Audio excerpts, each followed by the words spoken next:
Assalamualaikum warahmatullahi wabarakatuh. Waalaikumsalam warahmatullahi wabarakatuh. Alhamdulillah, wassalatu wassalamu ala sayyidina Rasulillah, sayyidina wa maulana Muhammad ibn Abdullah wa ala alihi wa sahbihi wa mawalah.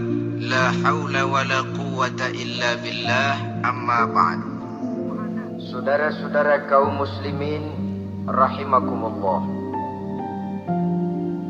kalimat di antara nilai akhlak itu prinsip Nabi tadi, gembirakan orang, jangan ditakut-takuti, mudahkan urusan orang, jangan dibikin sulit. Sehingga kalau yang memang mudah lalu dipersulit, itu sudah mencerminkan akhlak yang tidak diajarkan oleh Rasulullah sallallahu alaihi wasallam. Kemudian yang terakhir, sepertiga yang ketiga dari waktu beliau adalah untuk keluarga. Jadi tadi ada waktu untuk Allah, ibadah, ada waktu untuk tugas, dan yang ketiga ada waktu untuk keluarga. Bagaimana Rasul di tengah keluarganya? Anas bin Malik bercerita, saya 11 tahun membantu di rumah tangga Rasul. 11 tahun itu kan artinya 11 kali 360 hari kali 24 jam. Bukan waktu yang sebentar itu. Selama 11 tahun saya membantu di rumah tangga Rasul, kata Anas, belum pernah saya dengar kata-kata kasar, keras, membentak. 11 tahun saya membantu di rumah tangga beliau, belum pernah saya lihat ada piring terbang, ada bakyak melayang.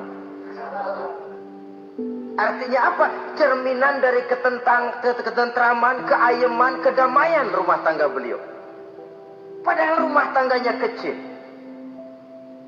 istrinya lebih dari satu, tapi aman, tentram, rukun.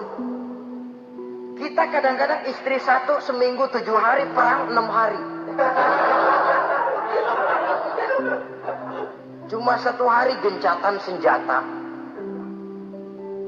Saudara hadirin, saudara kaum muslimin rahimakumullah, kalau beliau tidak menyenangi satu masakan, misalnya masakan istrinya, tidak mencah-mencah, cuma kelihatan dari makannya barangkali tidak begitu banyak, tapi tidak pernah mencela apapun yang dimasak istrinya. Senang ya dimakan, tidak senang ya dimakan karena menghargai lelah jerih payahnya istri.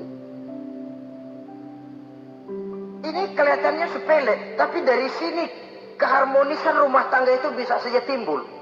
Bukankah seseorang hanya bisa sukses di tempat tugas? Jadi apapun dia, kalau berangkat dari ketentraman dan ketenangan di rumah tangga. Dan tidak ada orang bisa meraih sukses kalau dia berangkat dari rumah tangga yang berantakan. Itulah sebabnya ini sangat diperhatikan oleh baginda Rasul. Dari rumah yang kecil, dari tempat tidur yang sederhana, yang sebelah itu kain kasar, sebelah dipakai untuk tidur, sebelah dipakai untuk selimut. Jadi kasur merangkap selimut. Allahu Akbar. Tapi dari rumah tangga yang semacam itu keluar ucapan, baiti jannati, rumah tanggaku laksana surga bagiku. Di mana sih rahasianya? Karena rumah tangga beliau didirikan di atas ajaran agama. Agama membuat suami istri tahu hak dan tahu kewajiban. Kalau kewajiban dilaksanakan, hak diberikan, akan timbul saling pengertian. Apabila ada pengertian, akan timbul ketenangan, dan ketenangan adalah tangga utama untuk mencapai rumah tangga bahagia. Apalah artinya? Seperti banyak istilah orang, rumah bertingkat, uang banyak berlipat-lipat, kendaraan serba mengkilat, istri pun cantik memikat, kadang-kadang jumlahnya 4, tapi tiap hari kiamat. Tidak pernah ada ketenangan dan kedamaian di rumah itu. Saudara hadirin, lebih celaka lagi sudah rumah gubuk berantem melulu. Sudah kiamat itu, sudah kiamat. Jadi dengan adanya pelaksanaan kewajiban, pemberian hak, timbul pengertian. Pengertian membawa ketenangan. Suami keluar rumah, istri tenang di rumah. Suami meninggalkan istri pun hatinya tenang dan tentram, tidak was-was, tidak berpikiran nanti kalau saya lembur ini istri ngompreng, tidak. Si istri pun lega melepas suami karena ada keterbukaan. Saudara hadirin yang saya muliakan. Jadi untuk membina rumah tangga yang bahagia ini, sepertiga dari waktu untuk di tengah keluarga, menghidupkan nilai-nilai agama di rumah tangga kita. Oleh karenanya, pada bagian akhir dari pertemuan yang singkat ini, saudara-saudara, saya mengajak, marilah pandai-pandai membagi dan mengatur waktu. Ada waktu untuk Allah, ada waktu untuk tugas, ada waktu untuk keluarga. Syukur kalau ada keseimbangan. Tapi kalau tidak, istilah usul fikih itu tatimul aham minal muhim, mendahulukan yang terpenting dari yang penting. Kalau ada 3 persoalan semuanya penting, tentu di antara 3 ini kan ada yang lebih penting, dan itulah yang dikerjakan lebih dulu. Dan ini tidak berarti bahwa penjatahan waktunya harus sama. Untuk ibadah dalam sehari semalam sekian jam, untuk tugas sekian jam, untuk keluarga sekian jam. Tidak bisa kita targetkan begitu. Dan yang dimaksud di sini pun adanya pengaturan.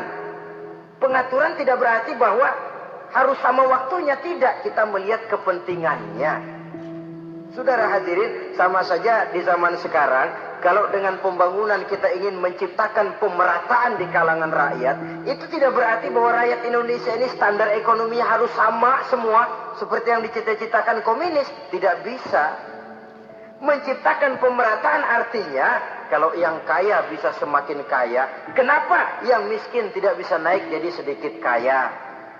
Dan artinya menciptakan kesempatan kepada setiap penduduk Indonesia untuk merubah tahap dan taraf kehidupannya. Demikian juga adanya pengaturan waktu. Bukan berarti untuk Allah sekian jam, keluarga sekian jam, tugas sekian jam. Sebab jam-jam ini sulit kita jatahkan. Kadang-kadang tugas, kadang-kadang keluarga, kadang-kadang ibadah kita sedang gandrung. Yang penting ada keseimbangan dalam cara kita mengatur waktu itu. Nah, saudara-saudara, demikianlah pertemuan dan pembicaraan kita kali ini. Terima kasih atas segala perhatian. Mohon maaf atas segala kekurangan. Usikum wa nafsi bitaqwallah. Wassalamualaikum warahmatullahi wabarakatuh.